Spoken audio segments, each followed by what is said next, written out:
오늘 하나님께 주신 은혜 말씀은 사도행전 13장 22절 23절입니다. 여러분 잘 아시는 말씀인데요. 사도행전 13장 22절 23절입니다. 하나님 말씀을 봉독해 드립니다. 21절부터 읽습니다. 그 후에 저희가 왕을 구하오늘 하나님이 베냐민 지파 사람 기스의 아들 사울을 40년간 주셨다가 패하시고 다윗을 왕으로 세우시고 증거하여 가라사대 내가 이새의 아들 다윗을 만나니 내 마음에 합한 사람이라 내 뜻을 다 이루게 하리라 하시더니 하나님이 약속하신 대로 이 사람의 씨에서 이스라엘을 위하여 구주를 세우셨으니 곧 예수라. 아멘. 하나님의 말씀이었습니다. 참 덥죠. 더운 날씨에 또 아리조나에서 또 총기 사고가 나고 뉴욕에서는 한인 학생들이 또 사건을 저지르고 또 세크라멘토 지역에서는 프랑스에서 테러리스트를 제압한 스펜서 이런 공군 병사가 또 아시안들하고 새벽 1시에 싸움을 벌이다가 칼에 찔려서 중태에 빠진 프랑스의 영웅, 또 세크라멘토의 영웅, 미국의 영웅, 오바마 대통령하고도 사진을 찍은 영웅인데요.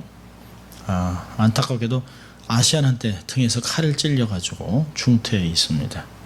하여튼 목숨에는 문제가 없다고 하지만 참 세상에 얼마나 다양한 문제들이 많이 벌어지고 있는지 모릅니다.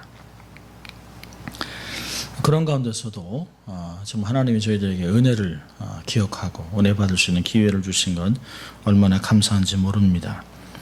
오늘은 하나님 마음에 합한 사람 다윗에 대해서 잠시 나누려고 합니다. 그리고 다음 주부터는 계시록에 있는 7교회 주일은 룻기서를 한 12번 정도 연구하면서 강의를 하려고 합니다.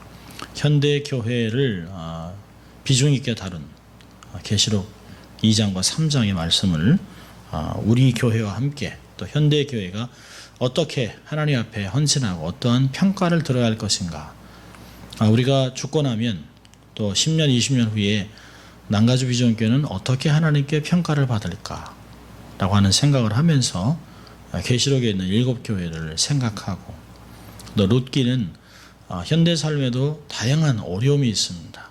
언약 백성에게도 고난은 온다라고 하는 주제를 가지고 말씀을 나누려고 합니다. 우리가 하나님의 말씀을 보면, 성경을 보면 하나님은 창세전부터 하나님의 뜻을 통해서 사람을 택하시고 계획하시고 때가 돼서 그 사람에게 예수를 영접하게 하고 그리고 그 삶을 살아갈 수 있도록 성령님을 부어주시고 결국에는 인생을 통해 하나님의 영광을 거두시는 것들을 많이 보았습니다. 우리가 이제 결말을 알지 못하기 때문에 저 사람은 정말 그리스도인 맞나? 저 사람은 정말 하나님의 은혜를 경험한 사람 맞나? 저 사람은 정말 하나님의 일꾼이 맞을까? 라고 고민하고 또 실족하고 안타까움을 경험할 때도 있습니다. 그러나 역사는 사람이 주저가는 것이 아니에요. ISIS가 아무리 저렇게 발버둥을 치고 아무리 사고를 치고 사람을 죽여도 요즘 뉴스에 나오잖아요. 돈을 적게 주니까, 월급을 적게 주니까 ISIS에서 사람들이 떠나고 있습니다. 순식간에 몇백 명씩 몇천 명씩 떠나고 있대요. 결국은 돈에 묶여서 사람을 죽였던 사람들입니다.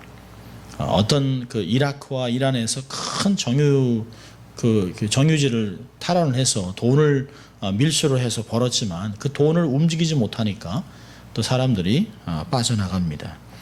아이시스 때문에 두려워하고 테러리스트 때문에 안전한 날이 하루도 없고 총기 사고가 하루에도 얼마나 많이 일어나는지 모릅니다.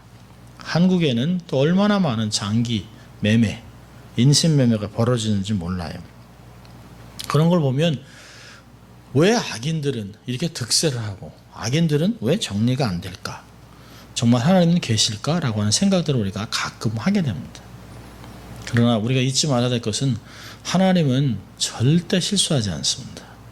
하나님은 하나님의 주권과 하나님의 영광을 위해서 섭리대로 하나님의 시간표대로 역사를 이뤄가고 있는 것을 볼 수 있습니다. 아무리 마귀가 다 활동하는 것 같지만 마치 왕 속에 물고기가 있는 것 같이 통치하시는 분은 따로 있어요.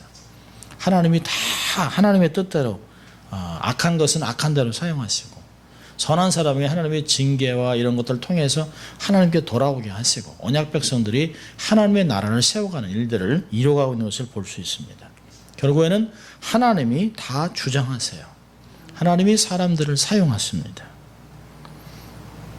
하나님이 성부 하나님께서 만세전에 우리를 택하시고 성자 예수 그리스도를 통해서 우리에게 구속을 이루시고 성령을 통해서 우리에게 구원에 적용하셨다라고 하는 것이 에베소 1장 1절부터 14절까지 나와 있는 말씀입니다.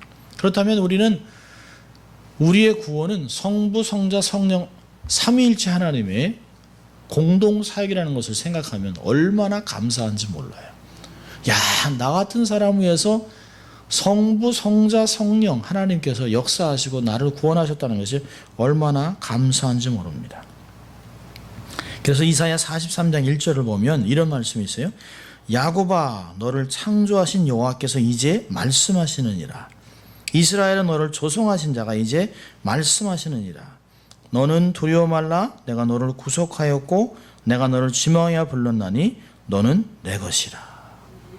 얼마나 감사한지 몰라요. 하나님을 내 것이라 소유권만 주장하는 것이 아니죠. 내 것이라고 했기 때문에 인치셨기 때문에 보호하시고 인도하시고 축복하시고 결국에는 하나님의 놀라운 보상을 해주겠다고 하는 말씀을 하고 있는 것입니다. 얼마나 큰 복을 누리고 있는지 우리는 몰라요. 그런데 이런 영적인 복보다 우리는 가시적인 복, 세상적인 복들이 있었으면 좋겠다라고 하는 것들을 생각하며 살아갑니다. 성부, 성자, 성령님의 역사는 끝난 것이 아닙니다. 지금도 계속해서 진행되고 성령님이 우리의 삶에 계속 역사하심으로 우리 안에 놀라운 일들을 행하고 있습니다. 여러분 빌립보서 2장 13절을 한번 볼까요? 빌립보서 2장 13절을 보면 놀라운 말씀을 하고 있습니다. 자, 빌립보서 2장 13절입니다. 참 제가 좋아하는 말씀인데요. 이 말씀을 보면 너희 안에서 행하시는 이는 하나님이시니 자기의 기쁘신 뜻을 위하여 너희로 소원을 두고 행하게 하시나니 라고 얘기하고 있습니다. 여기 보면 너희 안에서 행하시는, 지속적으로 행하신다라고 하는 현재 진행형을 쓰고 있는데요. 행하신다라고 하는 단어가 뭐냐면 에네르게오라고 하는 헬라어입니다. energize, 에너지를 계속해서 공급한다. 그러니까 빌립보서 2장 13절은 사도 바울이 감옥에서도 즐거워할 수 있는 이유를 이야기하는 것이에요.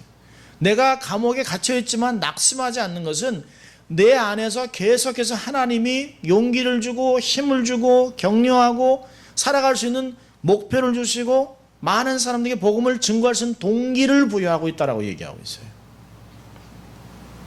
그러면서 나로 하여금 내 안에서 힘을 주는 것이 정도가 아니라 선한 소원을 갖게 하고 그 소원을 이룰 수 있는 힘도 주신다라고 얘기하는 것입니다. 절대로 낙심하면 안 돼요. 우리가 어떤 상황에 처해 있어도 하나님이 나와 함께 한다면, 하나님이 나와 동행하신다면, 아니요, 우리가 하나님과 동행하고 있다면 우리의 삶은 형통한 삶이 될 것입니다. 형통은 만사형통이 아니라고 말씀드렸어요. 형통은 하나님과 동행하는 것. 형통의 뜻을 두 가지로 말씀드렸는데요. 형통은 창세기 39장에 요셉의 삶을 통해서 두 가지로 얘기합니다. 형통은 첫째로 뭐냐면 하나님이 함께 하심으로 저가 형통하여 라고 얘기합니다. 하나님이 함께하는 게 형통한 것이에요. 두 번째로는요, 시편 105편에 나와 있어요. 하나님의 뜻이 이루어지는 것이 형통한 것입니다. 그러니까 요셉의 삶을 보면 정말 우리가 생각한 대로 만사 형통이었다라면 정말 그 억울함에서 벗어나고 자기가 정말 그렇게 소원했던 아버지에게 돌아가고 모든 일이 다 백일하에 다 드러나는 거 아니겠습니까? 아니에요. 그런데 성경이 얘기하는 형통은 그가 하나님의 뜻 가운데 형제들에 의해서 팔려서 애굽에 가서 그가 수상이 될 때까지 재상이 돼서 이스라엘의 민족을 공동체를 키워서 200만이라는 민족을 만들기 위해서 쓰임받기 위해 하나님이 먼저 보낸 것이에요. 그렇다면 우리가 정말 형통을 바란다는 게 뭐예요? 하나님, 내가 하나님과 동행하겠습니다. 그리고 하나님의 뜻이 내 삶에서 온전히 이루어질 때까지 순종하며 살겠습니다 라고 하는 것이 형통한 삶의 비결입니다. 믿을 수 있기를 바랍니다. 우리가 신앙생활 하면서도 우리가 성경에 대한 단어들에 대한 우리가 변화를 경험하지 못합니다. 맨날 사용하는 게 뭐 명당짜리 뭐 그런 얘기를 합니다. 내가 여기 있는 사람이라고 얘기를 하죠. 우리가 정말 살아가야 되는 삶의 모습은 형통을 위해서 하나님과 함께 동행하는 사람입니다. 형통한 사람의 특징은 하나님의 마음을 알아요. 하나님은 다윗을, 특별히 오늘 우리가 다윗이라는 사람의 삶을 볼 텐데요. 다윗의 삶을 하나님이 한마디로 얘기합니다. 내 마음에 합한 자. 어떻게 내 마음을 알았지? 너는 어떻게 내 생각을 그렇게 알았어? 어떻게 내 마음이, 내 계획을 너는 어떻게 안 거야? 라고 하나님이 말씀하시는 거랑 똑같습니다. 그래서 자식을 키우다 보면 아이들 중에서도 아비의 어미의 마음을 이렇게 잘 이해하는 애들이 있어요. 나이하고는 상관없이. 어떤 아이는 저놈은 도대체 이 아비의 고민을 아는 거야, 모르는 거야. 그럴 때가 많이 있습니다. 그런데 망나니같이 살고 말도 안 듣는 것 같은데 속이 깊어요. 그리고 생각하는 걸 알아갑니다. 가끔 이렇게 감동을 경험할 때가 있습니다. 가끔, 항상이 아니라 가끔. 하나님이 우리를 뭐라고 얘기하냐면, 고린도전서 3장을 보세요. 고린도전서 3장을 보면 하나님께서 우리의 신분을 이렇게 알려주고 있습니다. 고린도전서 3장입니다. 고린도전서 3장 5절부터 9절인데요. 이렇게 얘기합니다. 고린도 교회가 그렇게 문제가 많은데도 불구하고 사도 바울은 이렇게 얘기합니다. 그런즉 아볼로는 무엇이며 바울은 무엇이뇨? 저희는 주께서 각각 주신 대로 너희로 하여금 믿게 한 사역자들이니라. 나는 심었고 아볼로는 물을 주었으되 오직 하나님은 자라나게 하셨나니 그런즉 심는 이나 물 주는 이는 아무것도 아니로되 오직 자라나게 하시는 하나님뿐이니라. 심은 이와 물 주는 이가 일반이나 각각 자기의 일하는 대로 자기의 상을 받으리라. 우리는 하나님의 동역자들이요 너희는 하나님의 밭이요 하나님의 집이니라. 사도 바울은 사실은 아볼로나 베드로나 바울이나 우리는 다 동역자다. 누가 잘나고 누가 똑똑하고 그런 것이 아니라는 것이에요. 요즘 우리가 이런 것을 정말 경험한다면, 사도 바울의 마음을 알고 모든 교회, 모든 목회자들이, 모든 사역자들이 다 동역자인 것을 안다면 경쟁하지 않을 것이에요. 오히려 많고 큰 교회가 적은 교회들을 도와주고, 적은 교회들은 큰 교회들을 시기하지 아니하고 그들을 축복해주고, 하나님께서 결국은 모든 하나님의 백성들을 목양하도록 우리들을 작은 목동으로 삼았다, 동역자라고 삼았다는 마음들을 갖는다면 교회들이 결코 경쟁하거나 교회가 어려움을 겪지 않을 것입니다. 성경으로 돌아가면 우리의 신분이 무엇인지 알 수 있어요. 결국은 사도 바울은 뭐라고 합니까? 사람이 하는 것이 아니라 동역하는 가운데 하나님이 이룬다는 것이에요. 그러면서 자기들을 뭐라고 그래요? 하나님의 동역자, 하나님의 동역자들이라고 이야기하고 있습니다. 이 동역자라고 하는 말을 에베소 2장에서는, 에베소 볼까요? 성경을 좀 이렇게 좀 펴봅니다. 에베소 2장 10절입니다. 에베소 2장 10절에서 이렇게 얘기해요. 우리는 그의 만드신 바라 그리스도 예수 안에서 선한 일을 위하여 지으심을 받은 자니 이 일은 하나님이 전에 예비하사 우리로 그 가운데서 행하게 하려 하심이니라. 하나님께서 우리를 선한 자로 지으셔서 하나님의 동역자로 삼았다는 거예요. 그 동역자 해야 될 일은 하나님의 선한 일, 하나님의 뜻을 이뤄가는 것이에요. 하나님의 마음, 하나님의 뜻, 하나님의 소원을 이 땅에서 공동체를 통해 이뤄가는 사람들이라고 이야기하고 있습니다. 그렇다면 하나님의 동역자들은 절대 실패하지 않습니다. 왜냐하면 하나님이 주장하시고 하나님이 왕 되셔서 통치하시고 다스리기 때문에 결코 실패하지 않습니다. 동역하면, 하나님과 동역하면, 우리가 혼자 하면 실패하지만 우리가 하나님과 동역하고 하나님이 세워준 사람과 동역하고 공동체를 이뤄간다면 우리는 결코 실패하지 않습니다. 온전하신 하나님, 완전하신 하나님 우리와 함께하기 때문에 그럴 줄 믿습니다. 하나님이 나를 택하시고 써주시고 함께 해줘야 동역자가 되는 것이요. 내가 하나님과 동역을 하겠다 되는 것이 아닙니다. 하나님이 나를 택하시고 나를 사용하시고 나를 통해 하나님의 일을 해나가는 것이 바로 내가 하나님의 동역자 된 것을 아는 것입니다. 사실은 사람의 힘으로 하려고 하면 목회 힘듭니다. 많은 직업 중에 가장 스트레스가 많은 직업 중에 두 번째가 목회입니다. 기계하고 짐승하고 사역을 하는 사람들은 그렇게 힘들지 않아요. 근데 사람들하고 사귀고 사람들의 삶을 변화시키기 위해서 하나님의 앞에 나가 목회하는 것은 쉽지 않습니다. 그런데 하나님이 하는 일을 내가 수정된다라고 하면 훨씬 쉬워집니다. 내가 하려고 하고 내가 내 뜻대로 내 방법대로 내 시간대에 어떤 일을 이루려고 한다면 그것만큼 어려운 일이 없습니다. 그런데 하나님이 주장하신다. 하나님이 주인 되셔 정말 큰 목자당 되신 예수님께서 나에게 이것에 목동으로 삼으셔서 하나님의 뜻을 이루라고 하셨다라고 하고 빌립보서 2장 13절에 말씀하신 것 같이 내 안에 소원을 주고 이룰 수 있는 힘을 주시는 분이라면 결코 어렵고 힘든 일이 아니라고 하는 것입니다. 여러분 도구라는 것은 쓰임 받아야만 가치가 있는 것이에요. 하나님의 도구, 하나님의 일꾼도 하나님께 부름을 받아서 쓰임 받아야만 가치가 있는 것입니다. 아무리 똑똑하고 아무리 잘나고 아무리 재능이 있어도 하나님이 써주지 않으면 안 돼요. 지난주에는 참 슬픈 소식을 세 가지를 들었습니다. 이번 주. 저희 형님 한국에서 섬기는 교회 부목사님, 형제가 삼형제가 다 목사인데요. 그 목사님의 바로 밑에 동생이 시골에서 목회를 하는데 자전거를 타고 이제 새벽기도를 가고 오고 하는데 자전거를 타고 가는데 차가 와서 그냥 그 자전거를 밀어서 바퀴가 머리를 지나갔습니다. 즉사했어요. 목회자가 그냥 교회가 다 즉사한 거예요. 그 가족은 어떡합니까? 또 아는 선배 목사님은 교회에서 어려움을 겪어서 하루아침에 아무것도 못하는 어떻게 살아야 될지 황당해지는 일들을 경험했습니다. 또 저희 시차란에 있는 교회 어느 한 교회는 불이 나서 예배 장소 때문에 어려워합니다.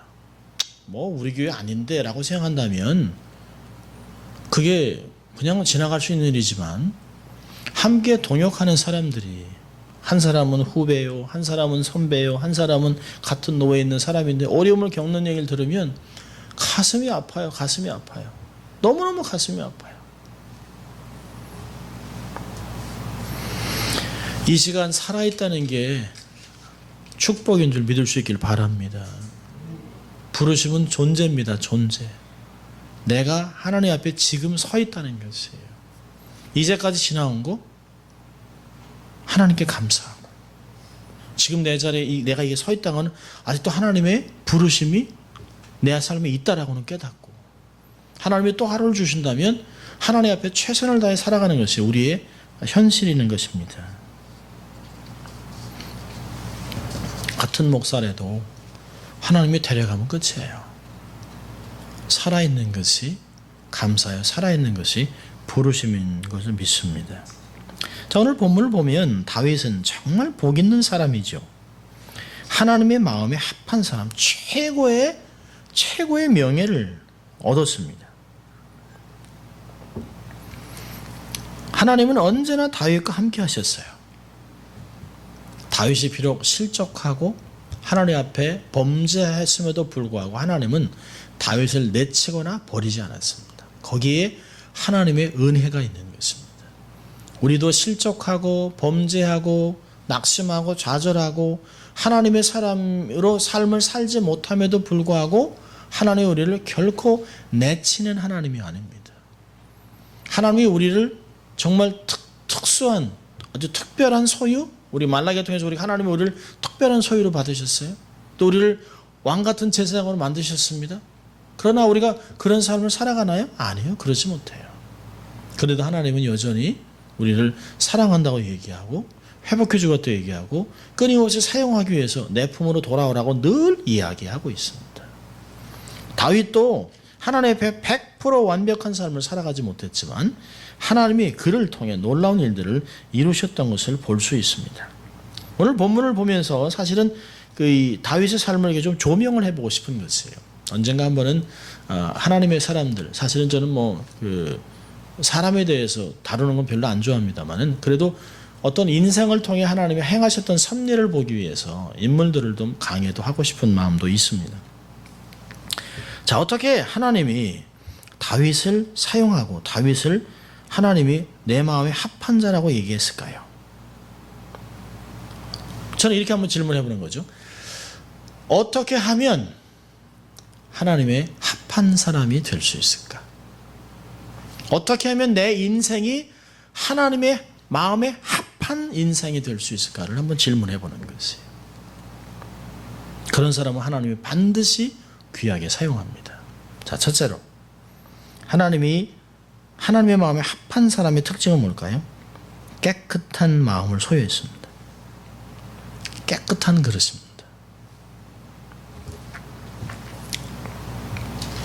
우리가 디모데 후서를 한번 볼까요? 디모데 후서 2장. 디모데 후서를 보겠습니다.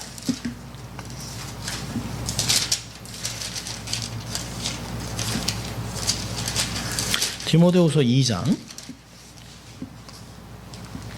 20절부터 20절 21절만 보겠습니다. 디모데 후서 2장 20절 21절 우리 같이 읽습니다. 큰 집에는 금과 은의 그릇이 있을 뿐 아니요 나무와 질그릇도 있어 귀히 쓰는 것도 있고 천히 쓰는 것도 있나니 그러므로 누구든지 이런 것에서 자기를 깨끗하게 하면 귀히 쓰는 그릇이 되어 거룩하고 주인의 쓰임에 합당하며 모든 선한 일에 예비함이 되리라. 예, 그렇습니다. 그리고서 22절 23절에 깨끗하게 살아가는 방법을 이야기합니다. 또한 내가 청년의 정욕을 피하고 주를 깨끗한 마음으로 부르는 자들과 함께 의와 믿음과 사랑과 화평을 쫓으라. 어리석고 무식한 변론을 버리라. 이에서 다툼이 나는 줄 알미라. 깨끗하게 살아가는 하나님은 깨끗한 그릇을 사용한다. 많은 그릇, 큰 그릇, 귀한 그릇, 비싼 그릇이 되려고 하지 말아라. 깨끗한 그릇이 되려면 세 가지 단어 얘기하고 있어요. 피하고 쫓고 버려라 라고 얘기하고 있습니다. 청년의 정욕은 버리고 피하고 주를 깨끗한 마음으로 부르는 자들과 함께 의와 믿음과 사랑과 화평을 쫓고 그리고 무식한 변론을 버리라는 거예요. 집에도 보면 어떤 그릇을 자주 사용하세요? 어떤 그릇은 손님이 와야 나오는 그릇이 있습니다. 손님이 와야. 평상시에는 한 번도 안 써요. 그냥 더 꽂아놨든지 아니면 구석에 이렇게 넣어놨다가 손님이 오면 그냥 한번 또 씻어가지고 이렇게 씁니다. 1년에 한 번이나 두 번이나 쓸까요? 근데 어떤 그릇이 정말 좋은 그릇일까요? 자주 쓰는 그릇이 좋은 거예요. 자주 쓰는 그릇이. 하나님의 손에 1년에 한 번 쓰임받는 게 좋은가요? 아니면 하나님께 매일 쓰임받는 게 좋을까요? 하나님께 매일 쓰임받는 게 좋죠. 하나님의 손에 늘 붙잡혀 있는 그릇. 하나님의 손에 늘 쓰임받는 도구. 그것이 너무너무 중요한 것이에요. 많은 것이 있지요. 많은 사람이 있지요. 정말 우리 지난 화요일 날 이기호 교수님이 얘기하신 것이 참 마음에 와닿습니다. 자기의 영역에서는 성공했지만 삶에선 실패한 사람이 너무 많다는 것이. 박사학위가 되고 교수가 되고 돈은 벌고 회사는 커졌는데 자식을 잃고 아내를 잃고 가정이 무너지고 그건 아무 소용, 건강이 무너지고 다 그렇다는 것이에요. 정말 우리가 성공해야 되는 영역은 내 건강과 가정에서 성공해야 되겠다는 생각을 다시 한번 했습니다.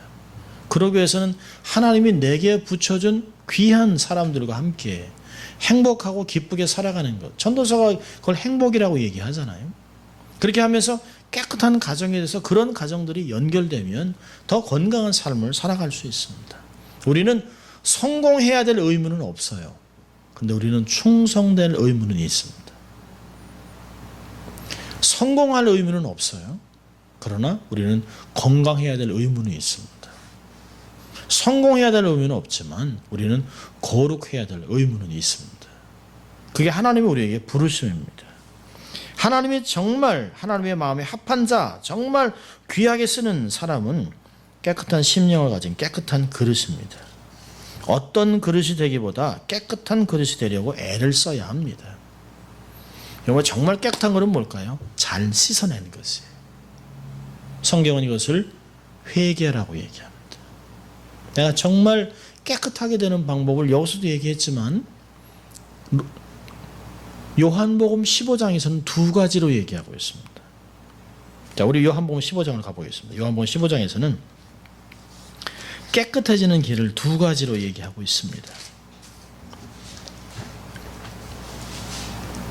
요한복음 15장 1절부터 우리가 4절까지 봅니다. 같이 읽습니다.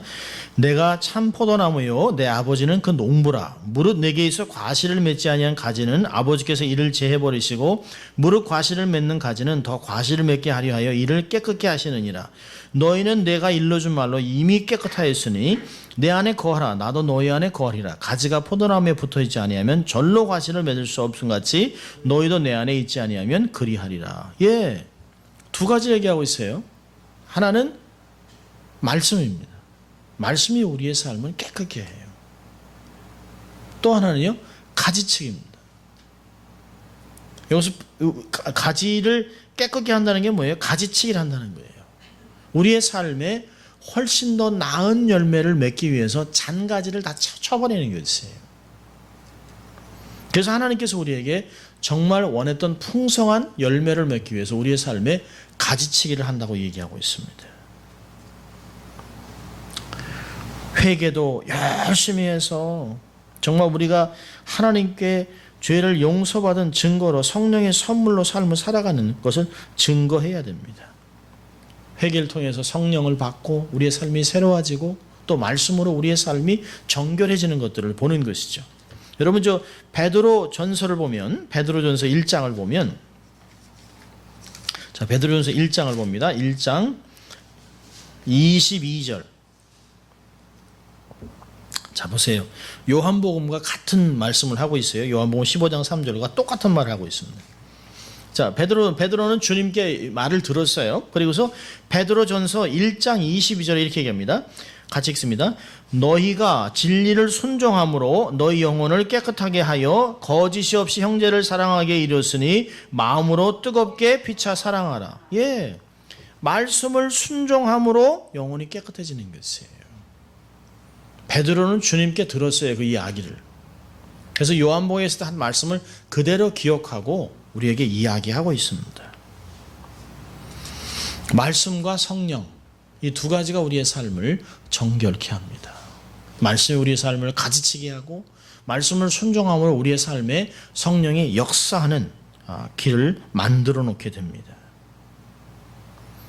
아무쪼록 날마다 삶 속에 정결함을 유지하는 여러분 되시기를 주의 이름으로 축원합니다. 두 번째로 하나님의 마음에 합한 삶을 살아가기 위해서는 말씀을 순종하는 사람이 되어야 됩니다. 하나님의 뜻에 순종하는 사람이 되어야 됩니다. 성령의 인도하심에 순종하는 사람입니다. 결국은 순종을 잘하는 사람이 하나님 앞에 쓰임받게 되는 것입니다. 열왕기상 15장 5절을 보면 하나님이 다윗을 이렇게 얘기합니다. 다윗의 삶을 평가하는 것이에요.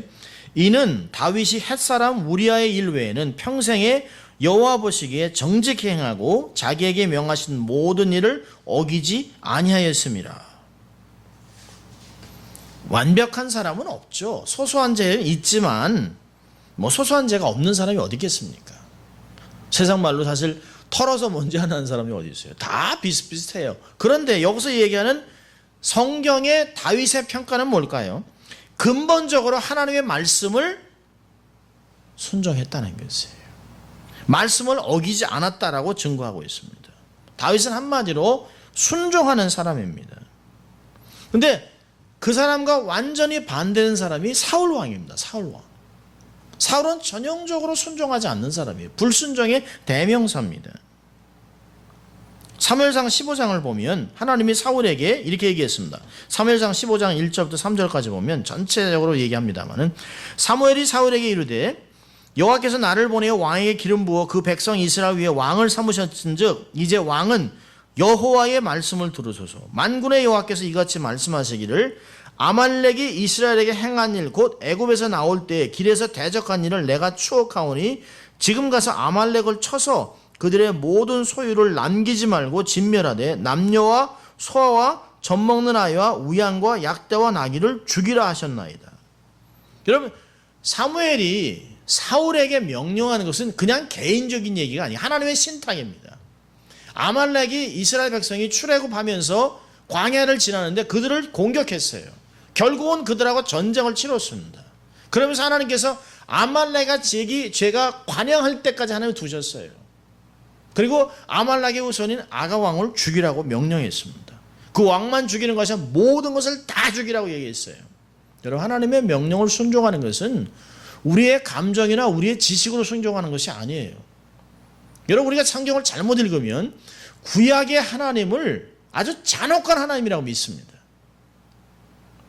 여러분, 왜 하나님께서 여리고 성을 깡그리 불로 태워 죽이라고 했습니까? 왜 그랬을까요? 천열매이기 때문에 그런 것도 있습니다만 하나님께서 요단강을 건너서 천열매예요. 천열매이기 때문에 하나님께 헤레미로 드리는 거예요. 죽이는 것이. 그러나 중요한 건 뭐냐면, 여리고성의 특징이 뭐냐면, 여리고성은 동성애와 함께 수간이 아주 많았습니다. 짐승과 성관계하는 게 너무 심했고요. 성병이 너무 많았습니다. 여리고와 함께 그 지역에 있는 소돔과 고모라 이런 것들이 너무 악이 행했기 때문에 동성애를 넘어서 짐승과 성관계를 했어요. 여러분, 패스트로 해서 중세에 얼마나 많은 유럽의 인구의 3분의 1이 죽었습니다. 근데 패스트가 났을 때 그 패스트가 전염되지 않기 위해서, 패스트가 이제 그 쥐를 통해서 움직이잖아요. 근데 그 병균이 옮겨나가지 않기 위해서 가장 먼저 해야 되는 게 뭘까요? 불로 태워 죽이는 거예요. 여러분, 하나님께서 여리고성과 함께 이 아말렉 사람들을 죽이려 하는 게 뭘까요?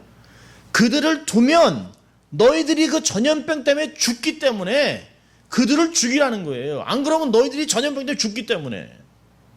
그걸 하나님이 잔혹한 왕이라고 하면 되겠어요? 아니에요. 이스라엘 백성들이 그곳에 가서 그것 때문에, 문화 때문에, 병 때문에 죽어갈 것을 알기 때문에 초입부터 완전히 죽이라는 거예요. 짐승도 얼마나 병이 많았는지 몰라요. 우리가 하나님의 말씀에 순종한다는 것은 우리 의지를 갖고 순종하는 것이에요.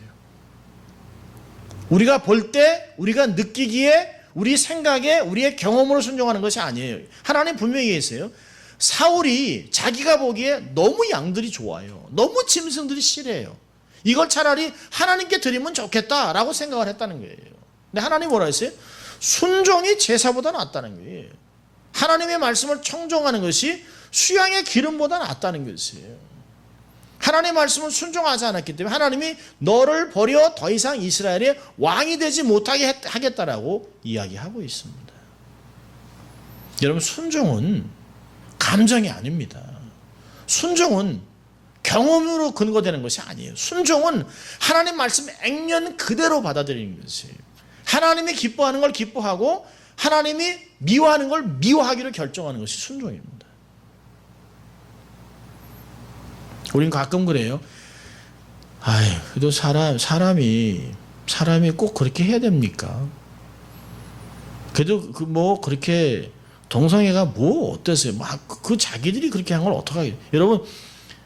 10년 전에 마이클 브라운이라고 하는 유대인 학자가 얘기했습니다. 우리가 동성애를 받아들이면 반드시 따라오는 게 있어요.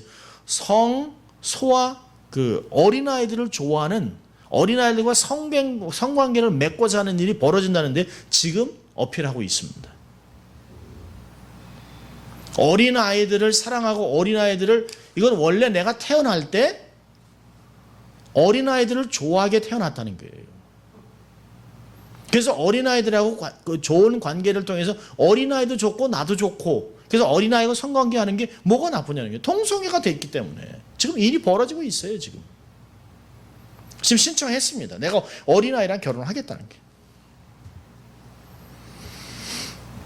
그거에 대해서 우리가 사람들이 저렇게 태어난 걸 어떻게 하겠어요.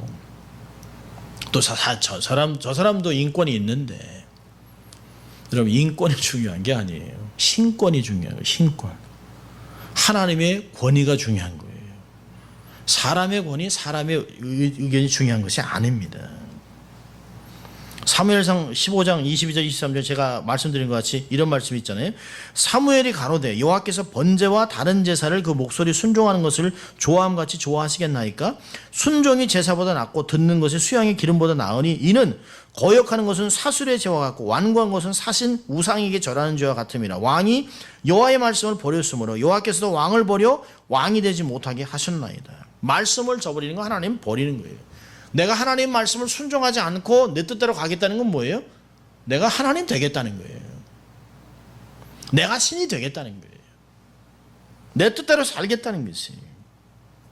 하나님이 신명기 28장에서 말씀 순종하면 나가도 들어와도 복을 받고 광주리에 복을 주겠다고 얘기했지만, 말씀을 어기면, 여러분 신명기에서 가장 큰 저주가 뭐예요? 이스라엘 백성의 구약에서 가장 큰 하나님의 벌은 뭐예요? 약속의 땅에서 쫓아내겠다는 거예요.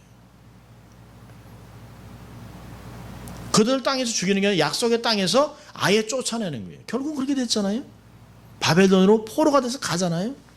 하나님이 언약 백성들에게 최고의 징벌을 약속 땅에서 끊어버리겠다고 약속하신 것이.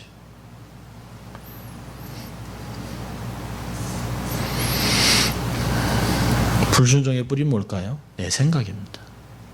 인본주의입니다. 다른 사람을 위하는 것처럼 우리는 하나님을 위하고 살아야 합니다.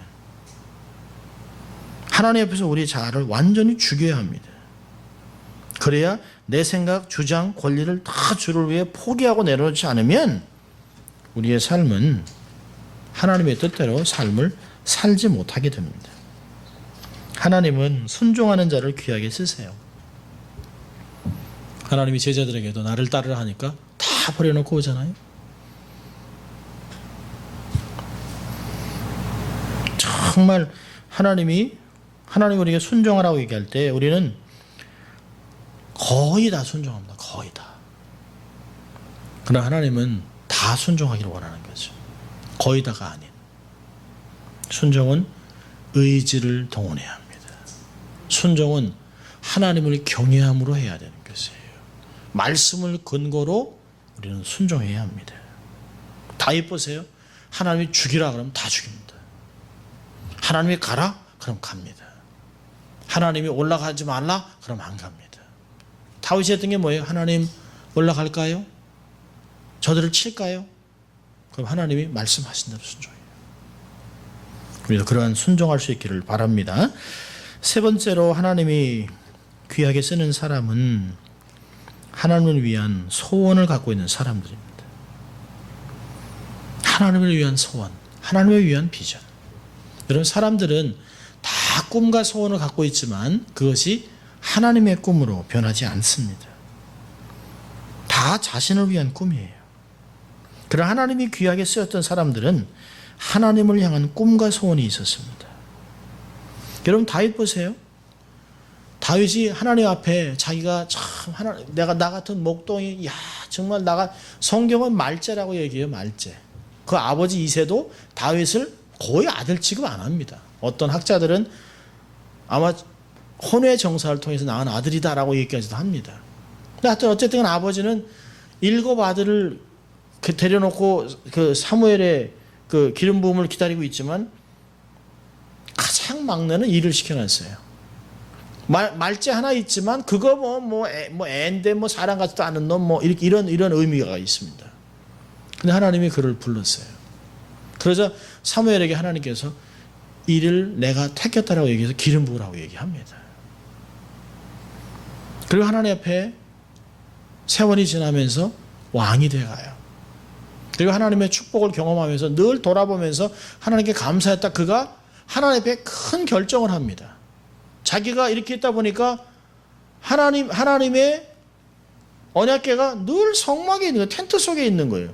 나는 집에서 이렇게 사는데 성을 져놓고 사는데 이렇게 되면 되겠나? 하나님, 제가 하나님께 성전을 바쳐드리겠습니다. 하나님 앞에 이 헌신을 하겠습니다. 라고 얘기하는데 하나님이 너는 피를 너무 많이 흘렸기 때문에 너는 못한다.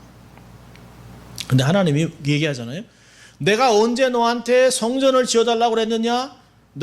내가 거할 곳이 이 땅에 감당하겠느냐? 라고 얘기하면서도 내 아들을 통해서 하겠다고 얘기합니다. 근데 다윗이 그 말을 듣고 감격합니다. 하나님이 나를 거절한 게 아니라 하나님이 내게 아들을 통해서 성전을 지을 수 있도록 허락함을 알고 아들을 위해서 모든 걸 다 준비합니다. 사실 아들을 위해서 한 것이 아니죠. 하나님을 위해서 합니다. 하나님이 나를 통해서 하나님이 자기를 거절하지 않은 걸 알아요. 그래서 하나님이 자기에게 주신 지혜와 비전과 꿈을 가지고 성전의 모든 것들을 그립니다. 그리고 성전에 들어갈 모든 자재를 다 준비합니다. 솔로몬이 한 거는 아버지가 준비해 놓은 거 그냥 짜맞힌 것뿐이에요. 하나님이 그 자기에게 성전을 지어 바치겠다라고 하는 다윗의 마음을 얼마나 귀하게 받았으면 내가 너의 권자가 영원토록 해주겠다. 내 아들에게서 아무리 약해도 내 아들에게서 권자를 뺏지 않겠다라고 이야기합니다. 얼마나 놀랍습니까? 그리고 하나님께서 그에게 부를 허락했는데요. 지금도 다윗만큼 돈을 많이 가진 사람이 없어요. 마이크로소프트, 스티브 잡스, 오마의 현인, 돈 다 합쳐도 다윗하고 안 돼요. 다윗이 갖고 있었던 게 어마어마하게 많습니다. 어마어마하게. 하나님 앞에 소원했던 사람들을 하나님이 축복하고 그 뜻을 이룰 수 있도록 도와주셨습니다. 그 다윗은 보면 하나님의 마음을 너무 잘 알아요. 하나님이 자기를 거부하지 않았다는 걸 너무 잘 알아요. 내가 피를 비록 흘려서 내 당대에는 하나님의 성전을 짓지 못하지만 하나님이 내 아들에게 그런 모든 것을 준비해서 성전을 짓게 허락하셨다는 걸 알아서 그걸 다 준비해 놓습니다. 어떤 면에서는 다윗은 다 본고의 믿음으로 그 성전을 지을 것을 이렇게 지을 것을 다 하고 아들에게 준 것이에요. 만조백관 앞에서 그럽니다. 아들아 담대해라. 하나님이 성전을 지을 때까지 너를 떠나지 않을 것이라고 얘기합니다. 그리고 많은 사람에게 내 아들은 연약하고 어린 아들이라 이 아들을 도와달라고 얘기하면서 하나님의 성전을 짓는데 박차를 가라고 얘기합니다. 그게 마지막 그의 설교입니다.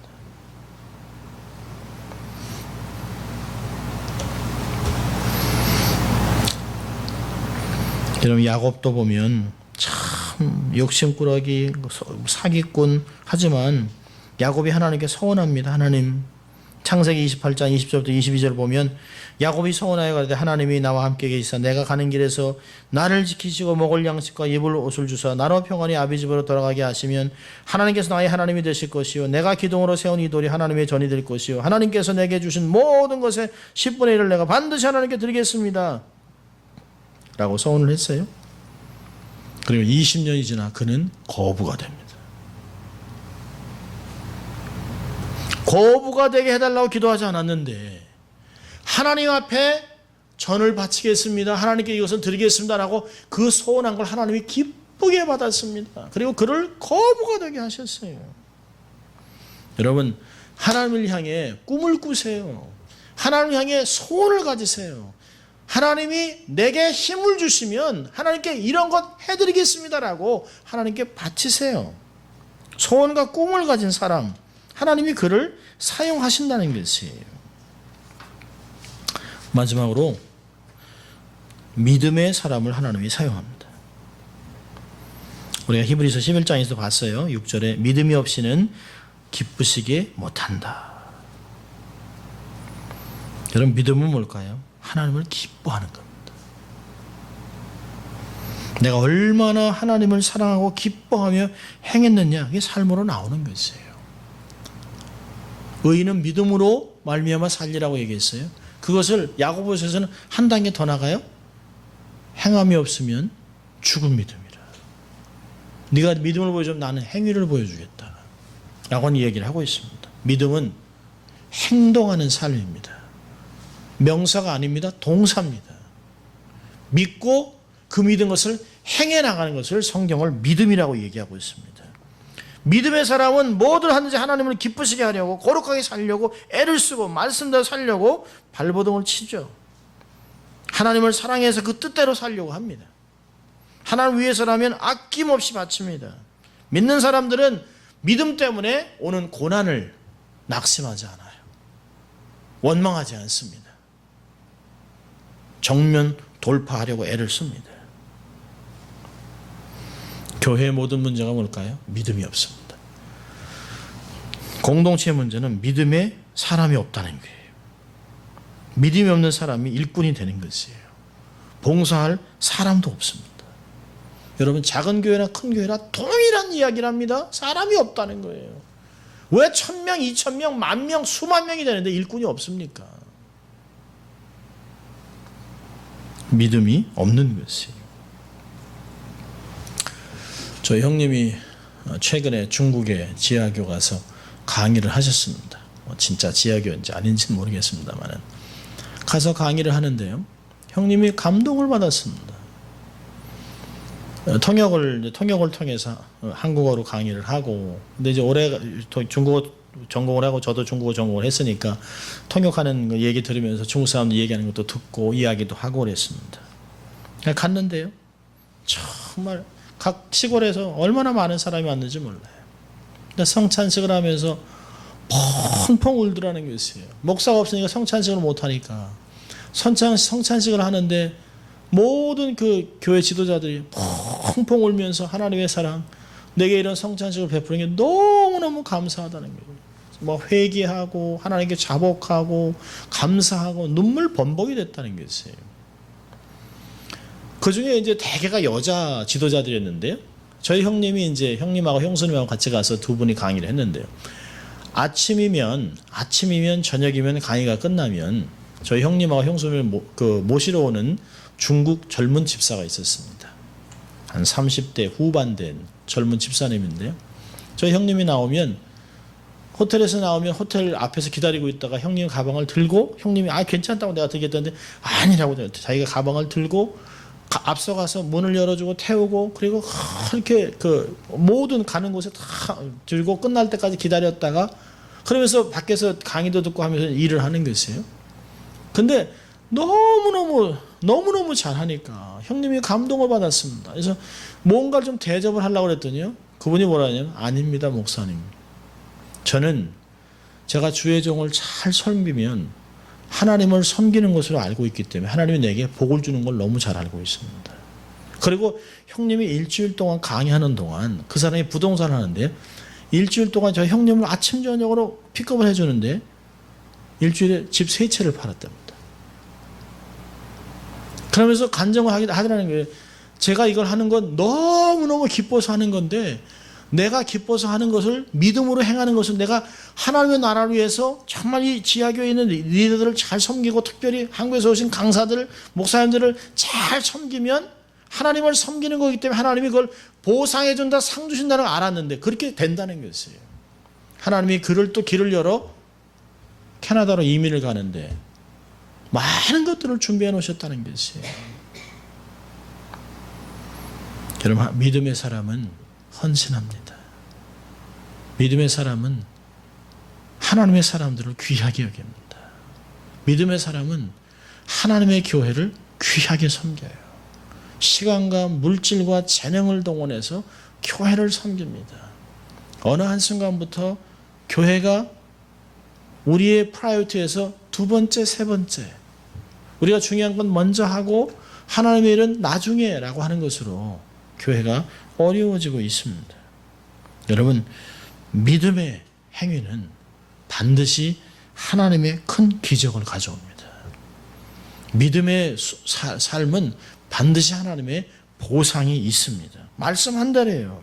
하나님이 자기를 찾는 자에게 반드시 상급을 주시는 것을 아는 것입니다. 세상에서 제일 불쌍한 사람이 누굴까요? 평생 교회 다녀도 믿음이 안 생기는 사람이에요. 평생 교회 다니는데 믿음이 안 자라요. 5년 전이나 10년 전이나 어쩌면 더 믿음이 도태했어요. 그거보다 더 불쌍한 사람 누굴까요? 믿음에 대해서 들어보지도 못한 사람이에요.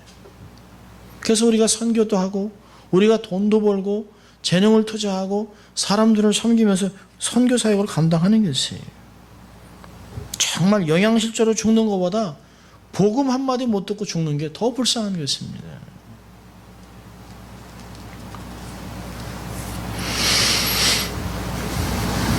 말씀 한마디 마치고 말씀드리고 이제 마치려고 합니다. 북한에 있는 지하교회가 있죠. 지금도 한 30만 정도가 있다고 합니다. 지하교회 교인들이. 근데 그들도 가끔 하나님의 도우심으로 중국 두만강이나 압록강을 건너서 중국으로 온다는 것이에요. 그래서 선교사님이 나이가 많은, 지극히 많으신 한 75세 바짝 마른 사람한테, 그분이 북한에 있는 지하교회들을 섬긴다는 걸 듣고 중국에서 만났습니다. 그리고 그분을 한국으로 모셔가려고 했어요. 너무 고난당하고 뒤에 막 그냥 칼자국도 있고 얼마나 채찍을 많이 맞았는지 그냥 뭐 뼈도 막 퉁그러지고 막 이랬습니다. 눈도 한쪽이 막 안 보이고 막 이래요. 그래서 한국 가서 치유받고, 근데 그분이 그렇게 얘기를 했답니다. 내가 평생을 이렇게 고난을 당했는데 이 결정을 내가 혼자 할 수 없다. 하루만 시간을 달라. 그리고 이분이 가서 기도를 했다는 것이에요. 그러니까 그 다음날 이 선교사님과 함께 몇몇 분이 그분을 잘 모셔서 이제 한국으로 가려고 한국 영사관하고도 대사관하고도 얘기해서 그분을 좀 북경에서 이렇게 잘 모시고 가려고 했는데요. 그 다음날 아침에 그분이 오셨는데 눈이 퉁퉁 부었어요. 눈물 울었다는 거죠. 그래서 어르신이 이제 가실 준비 다 되셨습니까? 그러니까 그분이 이러셨다는 거죠. 하나님이 내게 이렇게 말씀했습니다. 내가 힘이 없어 능이 없어 너희들을 북한에 그냥 두는 줄 아느냐. 너는 택하라. 그랬더니 너는 택하라. 그 말을 듣고 자기가 한국으로 올 수 없었다는 거예요. 하나님의 능이 없고 힘이 없어 나를 북한에 두고 고난당하는 게 아니라 하나님의 이유가 있기 때문에 이제까지 살려주셨다라고 하는 말씀을 듣고 자기는 다시 북한으로 넘어갔다는 거예요. 여러분, 이게 믿음입니다. 믿음은 내가 편하게 잘 살기 위해서 선택하는 것이 아니에요. 하나님 말씀에, 하나님의 음성에, 하나님 뜻에 순종하는 것입니다. 북한 교회가 한국 교회보다 숫자는 적을지 몰라도 훨씬 더 강력한 믿음이 있습니다. 세상을 변화시킬 수 있는 그런 믿음이 그들에게 있습니다. 오히려 그들이 우리에게 바른 것들을 가르칠 것입니다. 우리는 정말 하나님 앞에 어떤 사람이 되어야 될 것인가? 하나님의 마음에 합한 자, 하나님의 마음을 시원케 해드리는 그런 하나님의 사람이 될 수 있기를 주의 이름으로 축원합니다. 기도하겠습니다. 하나님 아버지, 감사합니다. 오늘도 하나님이 귀하게 쓰는 사람, 하나님의 합한 자 다윗의 삶을 돌아보면서 우리가 어떤 삶을 살아야 될 것인가를 돌아보았습니다. 하나님, 우리에게도 믿음도 주시고 우리에게 하나님 순종도 주시고 사랑도 주시고 헌신도 주시고 깨끗한 마음을 주셔서 순종하여 순종의 열매를 맺어가는 저희들 될 수 있도록, 아무쪼록 하나님의 마음을 시원케 해드리는 저희가 될 수 있도록 하나님 축복하여 주시옵소서. 감사하고 예수님 이름으로 기도합니다. 아멘.